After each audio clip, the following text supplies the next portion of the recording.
MedBix Webcast is a new kind of healthcare media channel to break the silo mentality and foster interdisciplinary thinking. Our mission is to fill that gap and to create a curiosity through different lenses, tapping the passion that guided the historical figures in medicine and bringing present-day groundbreaking research to the front lines. We interview physicians and leaders in the industry about present-day healthcare challenges on our live podcast. Welcome to the MedBix Webcast. This is Raman Anamraju. I'm the host. I'm not Albert Einstein, but we have a guest who belongs to the same tribe as Albert Einstein is going to be with us. So we have a special program today. We have a lot of people from India, United States, a lot of doctors that are a lot of physicians watch my program. So they want to do either they want to be entrepreneurs, or they want to fund somebody, one of their relatives. They want to fund it. There's always what they need to know. Our guest is going to explain. Our guest his name is Roger Royse. Is a longtime friend. Roger Royse is a attorney in Silicon Valley. He is from Palo Alto, California, and then he held prestigious positions in the California Bar Association, and he's also specialized in some agriculture technology. I'm from a southern state in India, from a small village, agriculture-based state. I'm from Andhra Pradesh, it's called. And then where I went to Atlanta, Georgia, where the peanut farms, so I'm not that far from there. I'm also close to agriculture, both sides. So we can ask him a little bit about the agriculture, but the main focus is the laws related to the startups. What are the requirements? What are the legal tax structures? What are the funding requirements? What do the VCs think? What is Silicon Valley mindset is? That is what I'm going to do. I'm going to, without a further ado, I'm going to bring Roger Royse to the main stage. Welcome, Roger. Thank you. Good to be here. So tell us a little bit about, I explained to you, you're a lawyer, very, very well-known lawyer in Silicon Valley. I met you a long time. You're a friend of mine. And, I don't have too many lawyer friends. You're one of the very few. But tell me that you have a lot of good positions in California Bar Association. You did. So what else? I forget anything that you want to add something to the qualifications? Well, I don't blame you for not having many lawyer friends. It's one of the most exciting people in the world. You ever been out to dinner with a lawyer? Boy, it could be pretty long dinner. By the way, that is quite an opening you have. I don't think I've ever been on a webinar, and I've done a lot of these. I've done hundreds of these. I don't think I've ever been on a webinar with an opening quite that splashy. So congratulations on that. Certainly gets your attention, wakes you up here at 6 p.m. California time. But yeah, like you said, I do startups. I'm in Palo Alto, so by necessity, that's my audience. It's technically, we call it emerging growth and venture capital. So I work with all the new companies, and I've been a frequent attendee of your events, and I know you're very much health focused. And I totally get that. I like that. A lot of the companies I work with are biotech or health tech or precision medicine. And we're going to take a little bit of a turn tonight because we're going to talk about the legal aspects of startups and why startups, because I think that's where innovation really comes from in this country. I think that's the engine. Not only are startups and small businesses a big job engine, I think they're an innovation engine. Big, large public companies, they got public shareholders to report to. They're not as likely to swing for the fences like a startup is able to do and make those really big advances. And we have been seeing huge advances in your area, in medicine, in health, and biotech. So we're going to take a step back here and talk about the legal side tonight. Yeah, I wanted to ask you before we start the legal side of it, that Silicon Valley Bank is a big drawback in the Silicon Valley. Everybody is around the country and around the world are talking about. What is your take on that that situation in the Silicon Valley Bank? Is the funding dried up, or what is the situation there before we can go proceed of that? That's a big topic around the world. Yeah, it certainly caused a lot of people a lot of anxiety, and we were all busy for a little while, for about 5 minutes, I guess, until the FDIC stepped in last spring. But I don't think Silicon Valley Bank is more of a symptom than a cause of anything that's going on in our economy right now. And don't get me started about this comedy of errors that got us to where we are. But for where I am right now, from where I sit, yeah, there's not a lot of venture investment being made. But that doesn't mean deals aren't getting done. That doesn't mean companies aren't getting funded, because they are. They're just looking at other spaces. I'm seeing a lot more family offices who are a lot less, let's say they're more resistant to what's going on with interest rates, and way more private equity and corporate venture capital than before. And that is something that, in the old days, and by the old days, I mean like a year ago, or maybe a couple of years ago, people come to me and say, geez, should I go out for corporate venture capital? And I'd say, well, it wouldn't be my first choice. Corporate venture tends to have a reputation as being a little hard to deal with. They have changes of management, and one day you're the golden boy, and the next day you're out of favor, and you can't get anyone to come to your board meeting or sign your consents. But everything's changed now. Corporate venture is really a much bigger player these days. So private equity, corporate venture, family offices, and angels. Of course, the angel community, for sure. Okay. So, Let us go with your startup. Let me show you the startup. I'm going to start. Let me bring to the presentation to there, and both of us going to be in the side, or maybe I'll put in the bottom. Okay. Can you see that? Yeah.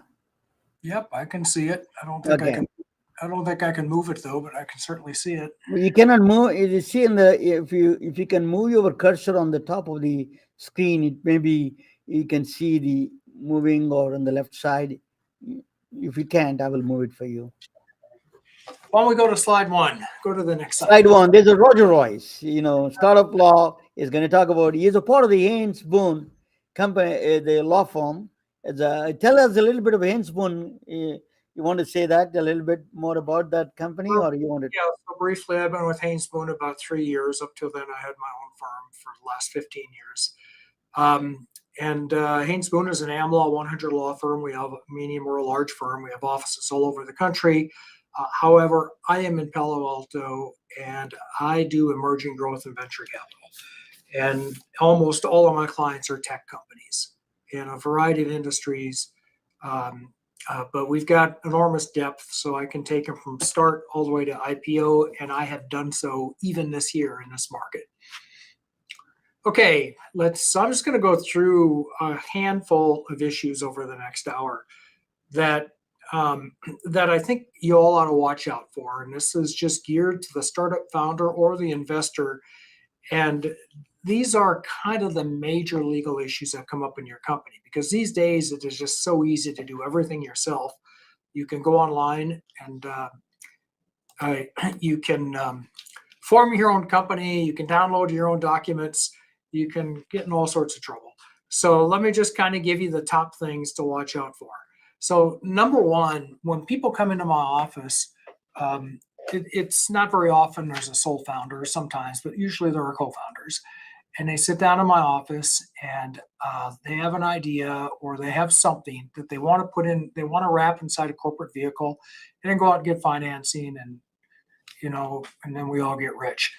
But the very first question I'm going to ask people is, are you sure that you own this idea and you own this intellectual property that you're about to monetize? Because almost always they have a day job, and they develop this on nights and weekends. And that's fine. That's okay. However, what we want to avoid is them commercializing a product or an idea that belongs to their current or past employer. And here in California, we've got a really good rule for this. In fact, it's statutory. You can't even contract out of it, like a lot of things in California. And that is our Section 2870 of the Labor Code. And it's pretty simple, right? The idea for it to belong to you and for that IP to belong to you has to be developed on the employee's time, not the employer's time. The employee cannot have used the employer facilities, so you weren't doing it at work, typing on their computer, using their lab equipment, etc. Thirdly, not related to the employer's business. And then fourthly, it doesn't result from work performed for the employer, right? So if you were hired to build a widget and you came up with a gadget, the gadget belongs to your employer. Now, it's that third prong that usually gives us the most trouble, because the other three are pretty easy to know. Those are bright line tests. But this not related to employer's business, well, that's the kind of law, that's the kind of rule that keeps lawyers busy because we have to interpret that. And there's plenty of law on that out there, and you can go read the case law to get an idea what that means. But this is the area where you don't really want to be on that line. You don't want to be close to that line. You want to be bright line, one side or the other. So just be really careful about that, because this is a practical matter. It doesn't take a whole lot for an employer to claim that what you're doing is so closely related to what they hired you to do that it belongs to them. Now, there are some best practices in this area. And, the best practice, of course, is not to take any of your employer's IP, right? You don't take their computer, you don't take their data, you don't work on their machines, you don't do it during work hours, etc. You just have very good log records and very clear proof of what you did on your own time and not on your own machines. Now, what happens though if you're the founder, that you didn't have a prior employer and you're a little worried about your co-founder who did, or maybe you're bringing on a third person. Maybe you're bringing on a CTO after you formed the company. Well, you want to make sure that you're not going to get one of those nasty letters from the employer that says, hey, we want to remind you that guy you just hired used to work for us, and we've got a real strong confidentiality agreement and invention assignment, and we're going to enforce it. So if you're taking anything that we think is ours, you can expect to hear from us. So you don't want to have that problem. So you'll get representations, very specific, direct representations from your people that says that where they say, look, I'm not taking anything from my prior employer. I own everything I'm bringing. Nobody has any claim to this stuff. So dot your I's, cross your T's, be very explicit, and be honest, and you'll be fine. If, however, you do happen to be close to that line, all I want to say is avoid social media. Social media, it's kind of funny. This week I've been watching this. I don't want to say binge watching because I don't do that, but there's a program on television called Web of Lies. It's about people, getting in trouble online and crime being committed online. And it's interesting just how often the police track down the bad guys through social media, because people just can't help bragging about whatever it is they've done, good or bad. So just be warned that whatever you're doing on social media, people are watching. So you wouldn't want to post about your great new startup company while you're employed by some other company. That looks really bad. It's technically possible, but you're just asking for inquiries.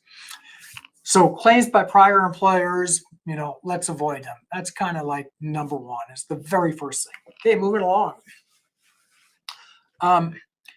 This one, next slide, importance of documentation is the next slide. And, I can't stress how important paper is in this case.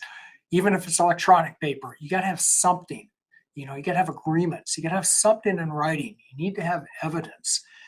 And it's almost every other day that I see people that just wait too long. In fact, just today I talked to somebody who has been operating informally for more than a year with his or her co-founders. And I'm telling you, you're just asking for problems. You're just asking for trouble, because people's memories are going to change. Their recollection of events is going to change. When it comes time to do that financing, they're going to remember that they were promised a different amount of ownership than you remember them having, if you ever even had that agreement. So don't just rely on emails. That's really bad. It's easy to say that's not an agreement. Get your documents in place. The sooner the better, the sooner you can sleep at night. It's just really, it's just a tragedy when I see this. And I do often. You get a company like that salmon swimming upstream, they've managed to make it. They've got product market fit, right? They're in the right place at the right time. They got the right team put together. And they got an investor that really wants to invest in them. But they messed up because they didn't get anything in writing, and now nobody knows who has what. You are dead on arrival, my friend, dead on arrival. That company is done. Now, theoretically, you can go back and get everybody to agree later, which is what we all think is going to happen. I will tell you, out here in the real world, it's not how it always works out. All right, so equity ownership, that's the big one. Of course, that's the one everyone thinks about, right? So you're going to write on a napkin, I own 5%, I own 50%, whatever it is. And I've seen a lot of napkins like that. These days it's emails, but in the old days, it was bar napkins. And I'm not kidding. I've seen so many people come into my office holding a napkin. So that's the easy part, equity ownership. But there's a lot of other things. Vesting. Are you going to put a vesting schedule in an email? Not bloody likely. I think you're going to want to have an agreement. Investing super important, because what if somebody leaves before you start, before you get going, before you get traction? You need those shares back, those unvested shares. You know what vesting is? That's the idea that you earn into your shares through continued service to the company, right? Now, that is super important because the founders have a pool of stock, and the optionees have a pool of stock, and the investors have a pool of stock. That's kind of how I think about it. Well, your option pool is going to be X. We all know that. We're not going to change that. The investors are going to take what they want. So the founders is going to be a mathematical function. It's going to be what's left over. And if you've already promised an unvested chunk of that to somebody who's not contributing, that's that much less that's left over for the founders. And you might say, well, okay, my bad. I guess I'll just live with that. But it's not that simple. The investor may say, and I have seen this happen many times, look, I don't believe that you remaining founders are going to stay with this company with how little a stake you have left. You gave too much away, right? You should have had vesting, so the person who's not contributing is forced to give stock back to the company when they leave before you get to traction.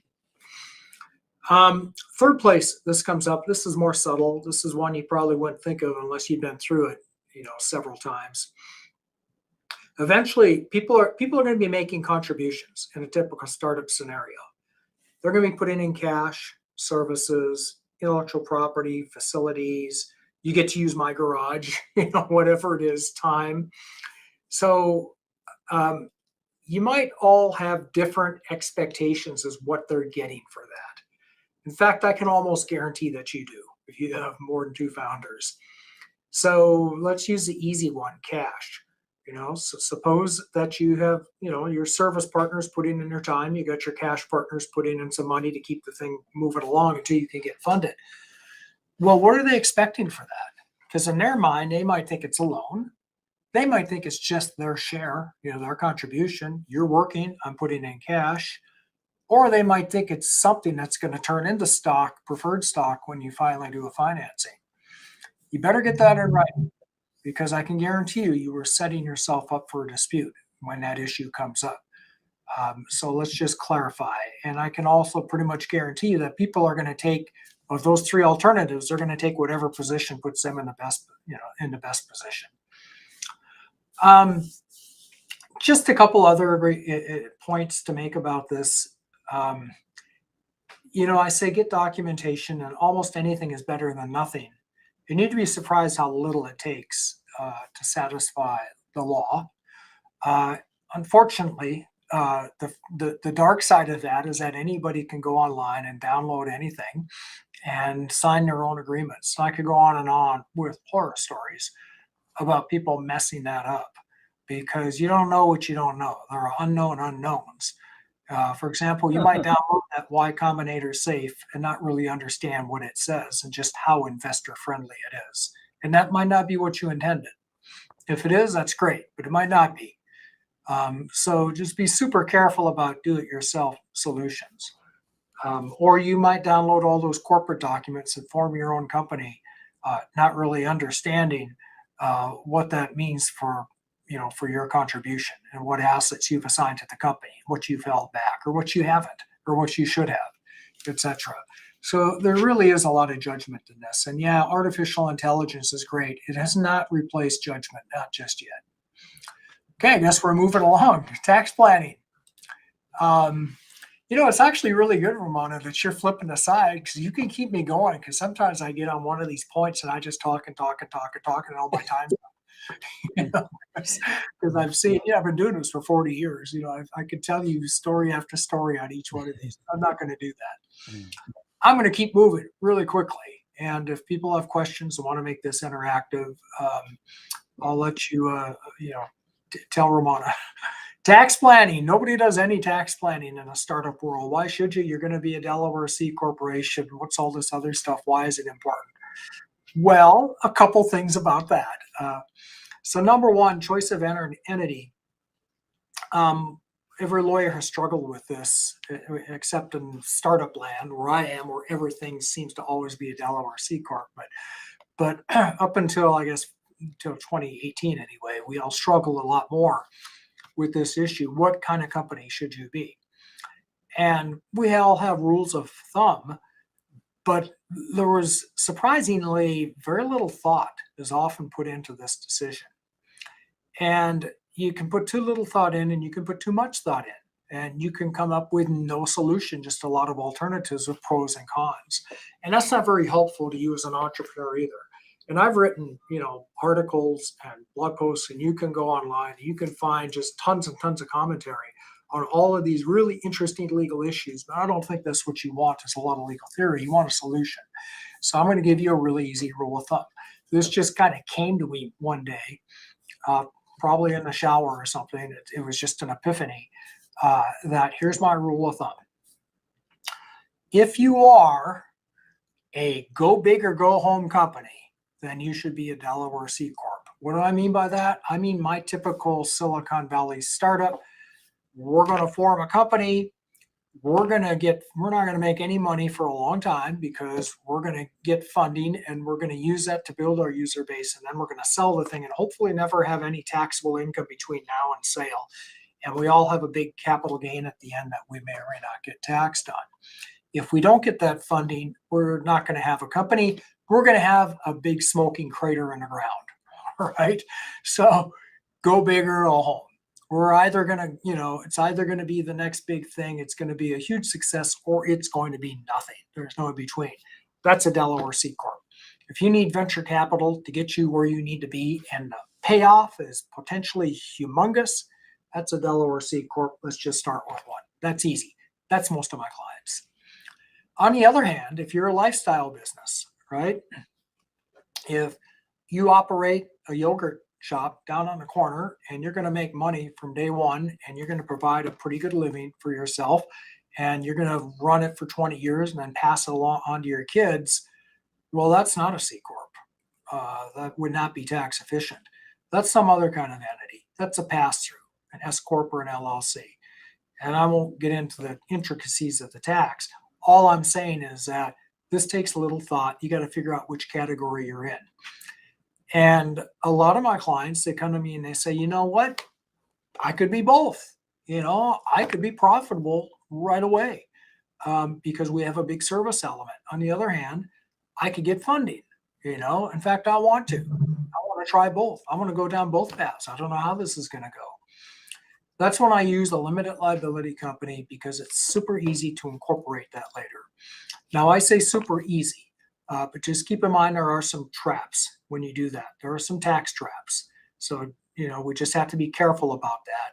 And it's really not an option if you've got foreign founders or foreign stakeholders. There's tax reasons it's possible, but not optimal. Let me put it that way. So, but otherwise, if not for those things, I'll do an LLC and we'll convert it later. And when do we convert it? We convert it when we do a financing, or we convert it when we get too many safes and you start to look too much like a corporation. Then you get really careful on the conversion that we don't trip up any tax rules, because it's possible to do that. So it is complicated. Got to warn you, flexibility is complicated. Just keep that in mind. That's a maximum mind. The more complexity you can live with, the more options you have, the more flexibility you have. This is example. Now, the final thing I'll say about tax planning, since we're already talking a lot on this slide, is the four greatest letters that ever entered the Silicon Valley, QSBS, qualified small business stock. It is the biggest giveaway I've ever seen. And it is really such a huge benefit to investors. I think that is part of what's fueling a lot of the angel fueled startup growth, which is a very good thing for this country, no doubt about it. But part of what's fueling it is the qualified small business stocks exemption. What is that? If you, as a founder even, or an investor, or anybody who buys stock in a company or gets stock for services, property, or cash, if that stock is QSBS and you hold it 5 years and then you sell it, you don't pay any federal tax on the gain up to the greater of $10 million or 10 times your basis. Okay, think about that for a minute. You can have a tax-free exit. If you're unlucky enough to be in California, you're going to pay state tax, of course. But as a federal matter, no federal tax. That's a huge gimme. And investors know that. And investors love it. And investors want you to make sure that they're going to get that. So just be careful about that, because it's very cookbook. And you have to jump through a bunch of hoops to get there.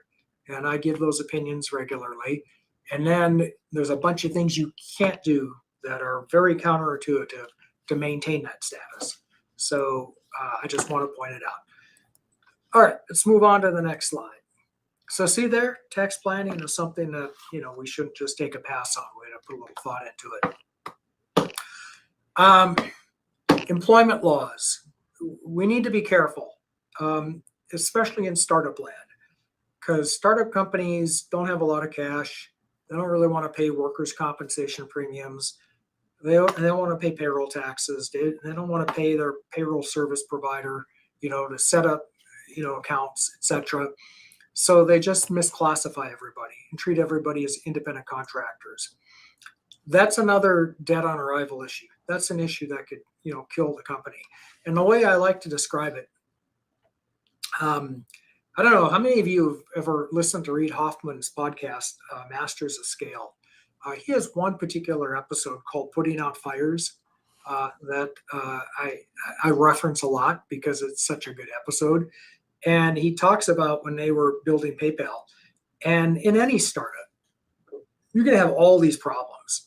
Some of them deserve your attention and some technically do, but practically they don't. You got to let those fires burn because they're relatively small. Other fires are huge.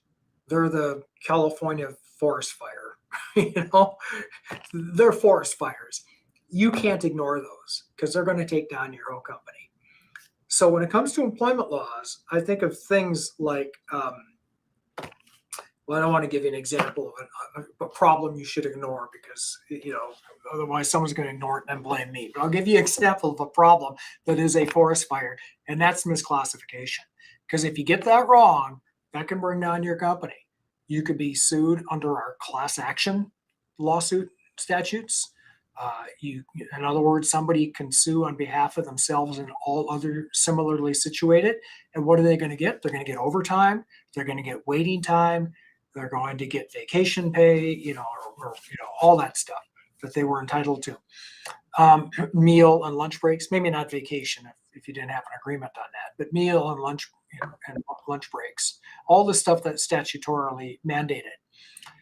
That can be huge. That can be really huge. Plus, you could have the taxing authorities after you because they're going to want back taxes that, of course, the putative employee did not pay. Now they're going to look into you, the employer, the startup company, to pay it. Workers' comp is going to be wanting their premiums. And by the way, workers' compensation is one of the few government agencies that will use the criminal statutes to enforce compliance with their obligations.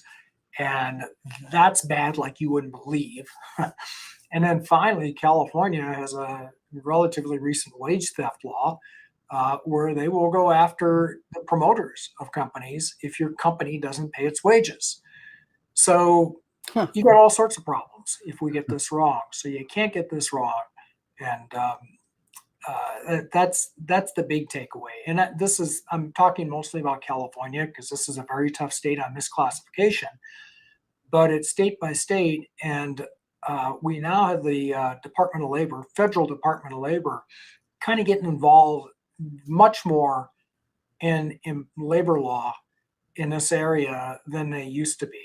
And for example, they've been bringing enforcement actions related to to non-competes, which are illegal in California most of the time anyway, but maybe overly broad non-solicit agreements. I'll talk more about that later. Let's just say that there is a developing area of federal labor law, and the developing area of federal labor law really wants to, the Biden administration really wants to adopt the California rules nationally. And for those of you that are not in California, you are not going to believe it until you see it. I know that because I see lawyers come into this state from other states, and I explain to them what the rules are, and they never believe it. They just don't believe it. They say, nah, that just can't be.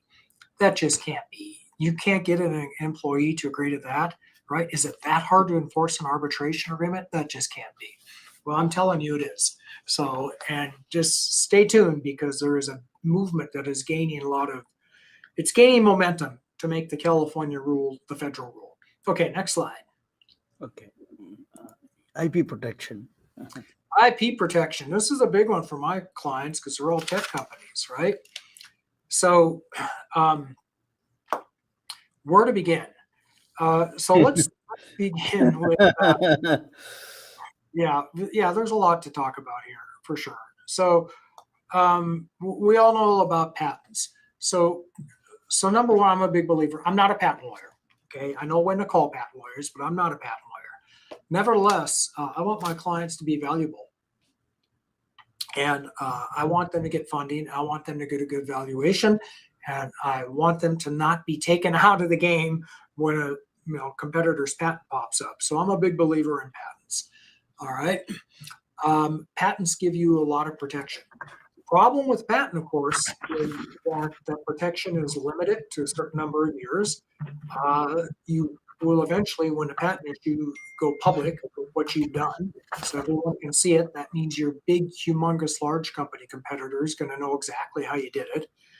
And maybe they'll infringe, and maybe you got the money to sue them or not. So there are some issues, with patents. What's the alternative? The alternative is trade secret. What is a trade secret? Trade secret is for most of my clients, it is their most valuable asset. Okay, a trade secret, it's proprietary information. So number one, it's information, and it's valuable information. Number two, it's secret. The world doesn't know about it. It's probably what gives it its value. And thirdly, and this is the tough one, you have taken some steps to preserve the confidentiality of that trade secret. Now, the first two prongs are pretty easy. It's confidential, it's information, it's secret, it's valuable. That's pretty easy to prove. Third one is where companies mess this up, right? The third one, have you done enough to keep it secret? So do you have NDAs in place? Do you have NDAs, confidential information agreements, with all your employees and contractors, and NDAs with everybody you show this to?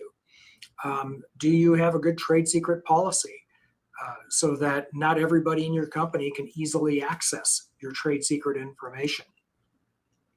Do you have a good cybersecurity system? So you're not making it super duper easy for it to get hacked. You have to take reasonable steps to protect it.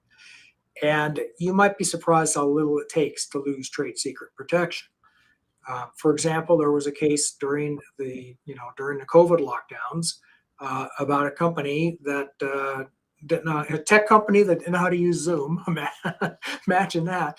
And they opened up their Zoom call to the public, and on that call, they disclosed trade secrets. Well, guess what? It's no longer a trade secret. It's out there. So that's a super careful one. So I know what you're thinking out there. You're saying, okay, well, we got, I got this valuable. That sounded a lot like a patent, which you just described. It sounded like an invention. So I got patent protection. I got trade secret protection. So I think what she said is if I file a patent, everyone's going to know about it. But then I got patent protection. If I don't file for a utility patent, no one will know publicly what I'm doing. But I don't get this federal protection, and I could easily lose it. So what do I do here? Right? So that's kind of the trade-off. And here's, again, rules of thumb are risky, but I'm going to give you one anyway. And keep in mind, you need a lawyer. I'm not your lawyer. Talk to a lawyer when you do this, because it's all fact-based analysis. And that goes for every single slide, by the way. But here's a good rule of thumb. If what you have is easily reverse engineered, oh boy, you better have a patent, right? Because that's the only way you're going to protect it, right? Because if your trade secret gets reverse engineered, it's no longer a trade secret, right? On the other hand, if what you have just cannot be reverse engineered, I might keep that as trade secret. And most companies I work with, they have patents and they have related trade secrets that are going to constantly be changing, like their software code, which is usually trade secret, and then patents, some other aspect of their invention. That's kind of step one of patent strategy. And in my book that I'll talk about in a little bit, I've got several chapters on patent strategy that are more business related that we can go into, but that's the legal aspect of patent strategy.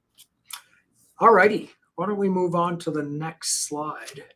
How are we doing on time here? Boy, we are like right exactly on. Good job, Romana, with those slides. Trademarks. I know I just told you that my client's most valuable asset is trade secret. Their other most valuable asset is trademark. Kind of depends on the company. And let me tell you why. So think about what a trademark is, right? It is your right to protect, to keep people from using your name, your logo, your fanciful design, something like that. It is really inexplicably tied up with your brand for a lot of companies. I mean, just imagine, would there be a Snapchat without the Snapchat trademark? You can think about that for a lot. Would there be a Twitter without the Twitter trademark? Well, I guess there would be. I guess now it's X. But unless you got Elon Musk promoting your company, you probably want to be really careful that you own your trademark and you're protecting it, right? So the first thing you should do, because you want to avoid the scenario where you put a ton of money into building a lot of goodwill, meaning customer market recognition and acceptance of your mark and the identification of your mark with your business, your product, your service, before you put a lot of time and money into that, you want to make sure somebody isn't going to come along down the road and say, cease and desist. You're using my trademark. That's infringement. So stop, please stop. How do we do that? Number one's really easy. Do a Google search, right? Or a Chat GPT search these days, I guess, or a Bing chat search or something. Do a search. Do the easy, cheap, free one now. Find out if anybody is out there using that mark. Number two, go in the Patent and Trademark Office and do what we call a knockout search. Make sure nobody has registered that trademark. And then number three, we will file a registration. And I'm not going to go into all the reasons why you want to do that. I'm just telling you, you want to do everything you can to protect that mark, because you might be in the kind of business that your brand is going to be so tied up with the mark that if you happen to lose it, you lose a lot of your value. And I have worked with companies that have come out to the edge of that, and had to negotiate big settlements because, look, if my name isn't, XYZ anymore, people are not going to know who we are, what we do. They're not going to come back, etc. So just be super careful about trademark. And we could talk a lot about trademark. What's a strong brand? What kind of brand to use? And you want your trademark, not to be subject to challenge if possible. By the way, think of the most powerful brand, the powerful trademarks that you know of, right? Think of, what do they all have in common? Well, when they first became trademarks, they were not descriptive. Now, some of them eventually became descriptive and they lost their protection, right? By descriptive, they don't just describe what you're doing, right? So I couldn't trademark lawyer, even though I'm a lawyer, I couldn't trademark that. That's merely descriptive. So, and they're not words, commonly, used words. They're not even foreign words that have that same meaning. Sometimes they are, but that's not a great mark. That may be subject to challenge. What they are is made up words, right? Google, Exxon, Xerox, Twitter, those are the best brands, because people aren't going to say, oh, well, that's just descriptive. You can't trademark that. Okay, we're on to another tax related issue. And I have to spend some time on this because this is a sleeper issue. It's just so hard to miss. And and I don't want you to miss it. And this is another one that you might not believe it if I don't tell you about it. And it's not just taxes, it's employment related taxes. And these issues loom large in the startup world because everything you're creating is based on sweat equity, right? You're building it through your services. Well, that's a bad answer in tax oftentimes, because we've got a couple of rules that, let's think of it this way. The tax law disfavors compensation. It disfavors income from services, and it favors income from capital. In fact, if any of you have about a year of your life to devote to it, you might read, there's a famous economist just wrote a book on wealth taxes and how capital is increasing throughout the world at a higher rate than service wealth is. And this is one of the reasons why capital gets taxed at a lower rate than services. And I'm not going to get political. I'm just telling you that the tax law disfavors services income. So we want to avoid that if we can. And a lot of times we can't. We can plan into it. There's a big difference between selling the product of your services, which is an asset that you've created. Big difference between that and being paid service income to develop that asset. And sometimes a lot of our planning is around that on the tax side. But I'm not talking about anything even that esoteric. I'm going to go to the biggest issues in startup that are going to hit you. Number one is our Internal Revenue Code, Section 83. And that's the code section that taxes people on the receipt of property for services. Well, think of a good example of the receipt of property for services. Can you think of one? I can think of one. Stock. People get stock all the time for services. That's the wrong answer. We want to avoid that result as much as we can. And there are plenty of ways to plan around that, right? We can get our stock for compensation and tie it to a vesting restriction. So it's, and there's case law that says that's just fine. We got great case law on that. There are ways we can plan into this to avoid tax, but you can't ignore that issue. And where we can't plan around it, or at least not very easily, is if you got a company that's got some traction behind it, it's issued its stock, it's got a little bit of runway, and then we bring in a new person and we give them stock and they don't pay for it like they should. And they end up getting taxed on the value of the stock. Now, I know that there is that's Hollywood attitude in Silicon Valley, that startup companies are worth nothing, almost ever, until you sell them or until you finance them. And you heard it here first, folks. That is some Silicon Valley lore that I think is going to get exploded under what's going on with the IRS, which has just gotten a whole bunch of funding to go out and do audits. And, eventually they're going to pick up on this issue. And you're going to see that valuation assumption challenged. And I'm always nervous about it. I tell people it's an issue. I say, let's kind of dot the I's and cross the T's and be super careful, because eventually, it's just going to take one humongously successful case or audit, and then the floodgates will open. So how do we get around it? Well, we don't have stock for services. We have stock for cash. We have stock for property. Before we leave the employment-related taxes, I'm going to tell you about the second humongous gotcha in this space. and that is IRC Section 409A. And that code section imposes an immediate tax and substantial penalties, both federal and state, for what they call non-qualified deferred compensation plans. And what that means is that if you do the work today, but you get, the reward for it more than a year from now, well, that is deferred compensation. You have to comply with 409A. There are exceptions that are huge, right? There are huge loopholes. Hate to say loophole, but there are huge ways to get out of the requirements of 409A, to not be subject to 409A. But you need to know about them, and we need to plan them. And then when we can't get out of 409A because the facts don't support it, then we need to comply. And for the most part, 409A is just paper. You just got to have the right paper in place. But you'd be surprised how many companies don't do this. And because the IRS has not audited startups, they get away with it and they think that it's okay, and until that day of reckoning comes. All right, let's move right along. Securities laws. Yeah, securities. This is a big one. Again, it's so easy and today to just go online and download a safe, a convertible note. You can even download preferred stock documents.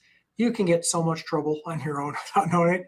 It's the equivalent. I do a lot of medical, a lot of doctors here. It's the equivalent to do-it-yourself brain surgery. In my world, going online and downloading documents and selling securities. And if you don't believe me, I can introduce you to people sitting in jail right now for getting them. Right? It's serious stuff. Now, let me tell you why. You have both federal securities laws and state securities laws to comply with. And the federal side is, I feel like it's a little more cut and dried because we have one federal government in this country, but we've got 50 states, right? And most of them have some sort of what we call blue sky law. It's a state securities law that requires you to comply with their laws. And some states are a lot easier than others. The Western states tend to be a lot easier, but not always. Washington's got kind of a weird statute. The Northeastern states tend to be way harder. They want to make it hard for you to sell securities. So you really have to know where your investor is, and you have to make sure you're complying with the laws. And by the way, this is true even if you're crowdfunding. Even if you're on a crowdfunding platform, you still got to comply with the law. You still got federal and state compliance. And this is your obligation, right? This is the obligation, of the company. By the way, have you been following the cases recently, the cryptocurrency cases, right? We had Sam Friedman. not that one. I'm going to get to that, but why am I spacing it? I just wrote an article on this, a blog post, XRT. Anyway, there was a securities fraud case where the SEC, not securities fraud, sorry, securities compliance case, where the Securities and Exchange Commission brought an enforcement action against a company claiming that their token was a security. And it was sort of a mixed decision because the court ruled, it's a district court, they ruled that, well, it's not a security when it's traded on an exchange, but it is a security when it's just sold directly to institutional buyers. Okay, and just this week, last week, we got another court that went the other way on this issue that says, well, not so fast. We think it is a security in our court when it's traded on an exchange. This area is just so uncertain, the securities law around tokens. And it has been for a long time. And it's basically chased all of my crypto companies offshore. So I really don't do that work anymore because they're all, doing it in Singapore or Cayman or wherever they've gone. But nevertheless, we have U.S. investors in crypto and in tokens, and we have issuers who are going to be real surprised to learn they're subject to U.S. law. And we also have a Securities and Exchange Commission that, why bother with regulations when we can just go do enforcement actions? And that way we can really stick them, gotcha. We didn't tell you what the rules were, but hey, it turns out you're in violation of them. Well, I'm not going to talk about that. What I want to talk about is if you look closely at that case, they didn't go after only the company that was issuing the tokens. They didn't go after only the company that was actually using the tokens and giving them utility. They went after the founders of the company individually. Okay, so think about that. When you violate securities laws, it's not like any other creditor where you might be able to hide behind that corporation I set up for you or that you did online. Because when it comes to federal agencies like the SEC, you're not dealing with a creditor. You're dealing with an avenging angel, and they come after you personally. You know who else does that? I'm going to talk more about that in the next slides. So Yeah. put a pin in that. Before we leave securities, I want to talk about two Sorry. other things. Oh, sorry. Yeah, back to the securities laws. Personal liability. Let's talk. I want to finish on it. There's a couple things I want to say about securities laws, Okay. if you don't mind, because this is really important. The other thing we've been watching in the cases a lot are the fraud cases. FTX, Theranos, Nikola, et cetera, et cetera. And, you know, a lot of us are sitting there watching what these founders did. And I'm not going to defend or bury either condemn anybody. I'm just going to tell you, watching what they did, a lot of us sit back and say, you know, welcome to startup land. That's what founders do. They puff. You know, they totally believe in their company so much that they will fudge a little bit. Well, here we got three of them criminally, that have criminal exposure for doing this. And it was a shock, when this, especially Theranos, because I know a lot of people, some famous people, some famous investors who got burned in that deal who said, look, they were just doing the kind of puffing that founders do. Well, what's the difference? Why did these folks get nailed and other people get away with it? And there's a difference between fraud and puffing. Puffing is, I got the greatest slide deck in the world. Okay. Puffing is, just wait till you see my product. Every tech company in Valley is going to buy my product. They're all going to give us orders. That's puffing, right? I'm just telling you what I think might happen. Fraud is, every big tech company in the Valley has given us orders. Okay, that's a fact. If that's not true, that's fraud. All right, so there's a difference there, and sometimes founders step over that line. Don't do that. Don't do that. Okay.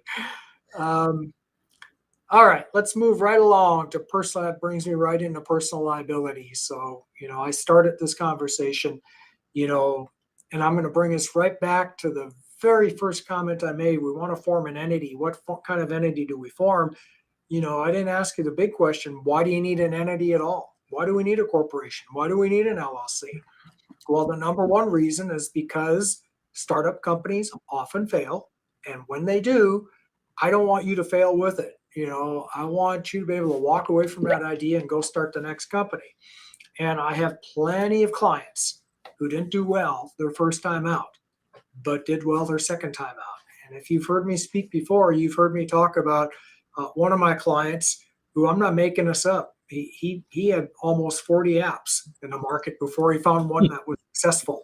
So he failed 39 times. The 40th one was one of the most downloaded apps in the App Store. Okay. If he had not, done a little bit of careful planning here, he never would have got to that 40th app. He'd be in the poorhouse. So I want you not to have personal liability. I want you to, put the risk where it belongs with the business. So I'm going to give you 6 things that you should think about. We already talked about one of them, security. Don't violate the securities laws. They'll come after you. And I'm going to put a / parenthetical. Let's put the Small Business Administration in there with it, because there's not a security, but they're investing in their business. They're giving you money too. And the SBA has been out looking real hard at PPP loans. And the IRS has been looking at the employee retention tax credits, because people mess those up because those were really hastily put together, not really thought through statutes with regulations that are almost impossible to understand. And people understandably got it wrong, right? And you only had so much time to get your application in and get it. And now the SBA and the IRS is coming along asking for their money back. And they have ways of going after people personally for that. So that tax refund or that PPP loan that you thought was non-recourse to you, well, I hope you did it right. or you might be wrong. So anyway, securities, don't violate the laws. Number 2 big one, taxes. Pay your taxes. You don't want to be sideways of the taxing authorities. And the IRS can be bad. Here in California, the Franchise Tax Board can be worse. And the employment tax people can be the worst. And that's both IRS and here in California, it's the EDD, Economic Development Department. So you don't want to be sideways of employment taxes. You don't want to not pay employment taxes because you will be held personally liable for that. I can almost guarantee you that. And the IRS, they'll go after anybody who had anything to do with it. I'll show you cases of bookkeepers being held responsible for the taxes of the employees of the company because, you know, they did the egregious act of keeping the books on this. Wages, you know, there's this concept of wage theft here in California now, and you don't have to get the wage theft. It's just that promoters can be responsible personally for the wages of an employee. By the way, that has really always been the rule here in California under a little-known statute. It's just never been enforced until recently because there's a more recent statute that has a lot more teeth in it. Fiduciary stuff. This is directors and officers. What I would say about this is you really ought to have D&O insurance. I know it's expensive, but if you've got stakeholders, you know, meaning investors or lenders for that matter, really get insured. You know, get insured because if things go bad, they might come after you personally under a theory that you were just grossly negligent with their money or whatever. You don't want that problem. Get insurance because fiduciary is another way they get you. And then fraud we talked about, don't do it. I had a client ask me one time, says, how can I ensure that I'm not going to get sued for fraud? You know, given all these terrible stories you told me. And I said, I got an idea. Don't commit fraud. Okay. You can insure. You know, I can't even ensure you won't get sued, but that's a good strategy anyway. And then finally, contract. So in other words, if you sign a lease, your landlord's probably going to want you to guarantee it. Try not to if you can, especially those big leases, because that's how they'll get you. They'll say, look, you agree, you know, you contract it. So where are we on time? We are right at the top of the hour. So at the top of the hour. Let me just Roger Royse. That is let me come together and that's a Roger Royse. Is the law firm is a Roger Royse. What is the email address? Can you read that one more time, Roger? Yeah, I'm not hiding. If you Google my name, Roger Royse, Royse with an S, Royse, you'll find me, but it's roger.royse